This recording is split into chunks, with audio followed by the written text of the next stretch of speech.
Okay, this is another thing that happened when I could go into my childhood and delve into the analysis of who I am and what I am.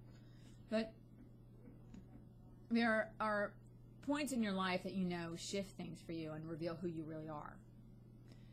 The very first time I stood up against misogyny and the patriarchy was in elementary school. I and two other girls, and I think one of the other girls' name was Susie. I can't remember the other girl's name. The three of us put our heads together because we were taking gym classes. All three of us were good students, except for in gym. We got C's. Well, students talk, and it turns out the teacher was giving all of the boys A's and all the girls C's. A few maybe B's.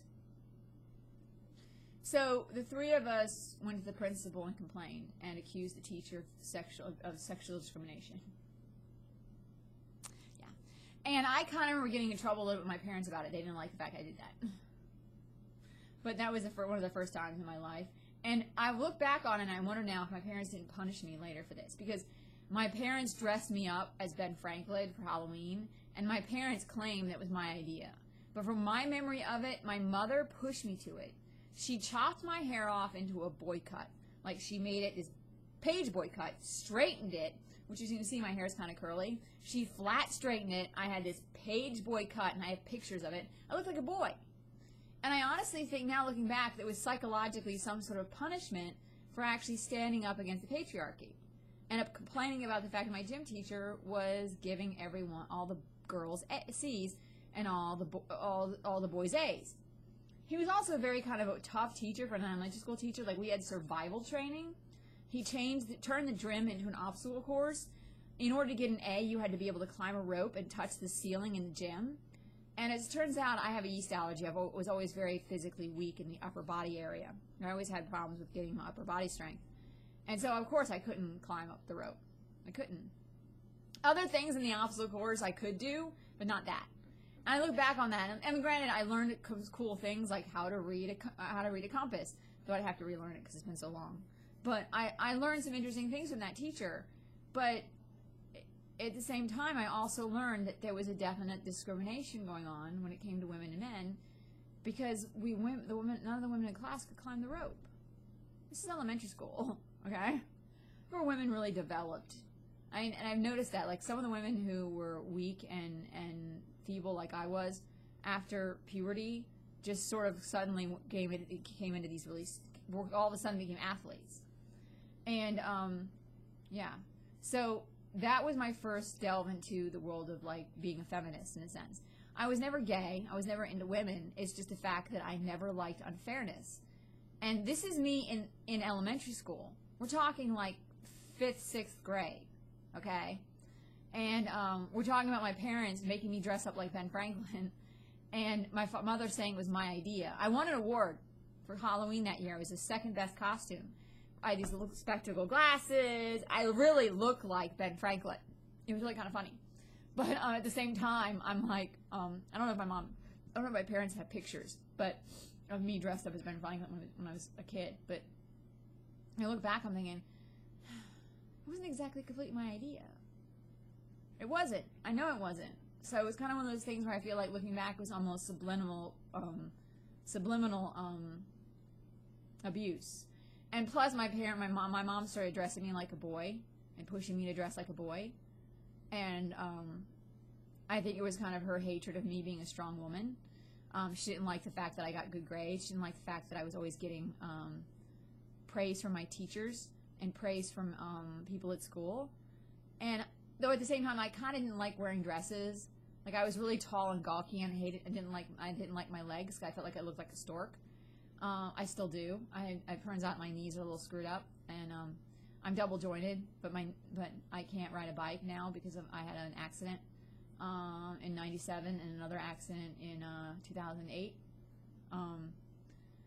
But at the same time, I hike and I can do crazy things like stand on one leg I can do some yoga moves that are pretty cool because of my condition, but I can't do other things. Like it took me 5 years to do what's called the pigeon pose. It took me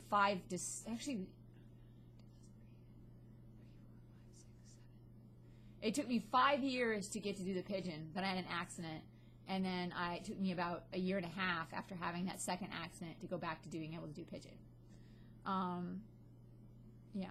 It took me 5 years of doing yoga and going through physical therapy and having acupuncture sessions and doing different things in order to be able to get my legs back and doing different kinds of therapy on my own. That's how bad I had a car accident in 97. That's how bad it was. What really is frustrating is when you run into a doctor and the doctor thinks you look healthy and beautiful and there's nothing wrong with you, when you have hidden problems that no one can see. But anyways, that's my story about fighting for women's rights. At Hampton Elementary, I don't remember my gym teacher's name. I don't know what happened after that, but needless to say, in middle school and high school, I went from being a C student to being an A student in my gym classes. But then I had gym teachers who were normal. We played dodgeball. We played volleyball. We learned lacrosse, which in Maryland is a major sport. We did basketball and archery. And as long as we made an effort, we're there and tried to participate and learn the rules of the games and what we're supposed to do. When it didn't, then I got A's and B's. But with my elementary school teacher, it's like, you have to climb a rope in order to get an A. You can't do that, you don't get the A. So anyways, I don't know what that, I'm sorry guys, but I have always been sort of anti-patriarchy. I mean, I did that without my parents asking me to do it or persuading me to do it. Two of my female friends, we got together and we're like, there's something wrong with this. There is really something wrong with the way the teacher is and the way the teacher's treating us. So we tried to do something about it. Simple as that. And Amelia Adams, who knew me when I was did you know about that? I don't think so. But part of that is not about being a lawyer, it's about doing the right thing. If I were a lawyer, I'd be advocating for actors. My area of interest is the entertainment industry and entertainment law. It is not real estate law. It is not accounting. It is not corporate law. It is not working for corporations to protect the rights, their copyrights. It's working with artists and working with individuals, because that's what matters to me, not a corporation. People are what actually matter to me, even though I don't like a lot of contact with people. I don't like to be by myself and like to be creative and artistic. People don't comprehend, I think, in California that actors are not always, I mean, how many times you walk around and you see celebrity actors walking on the street with tons of friends around them? How many times do you meet some actor and you think he's a little bit aloof or he's a little distant and he just keeps to himself? How many actors have been known to be like that? Where they don't do interviews. They just do their character and do their job. Think about it. Maybe you have a misconception of what an actor is because you assume the actor is the class clown instead of the individual who actually has some sort of inner strength and inner capacity to be able to connect to their emotions and their feelings. Because to me what matters is how I feel and how I project those feelings onto the world. At the same time, I'm not one to actually show my real feelings. But I can make you think I can make you think I'm feeling things that I don't. Like sad, depressed,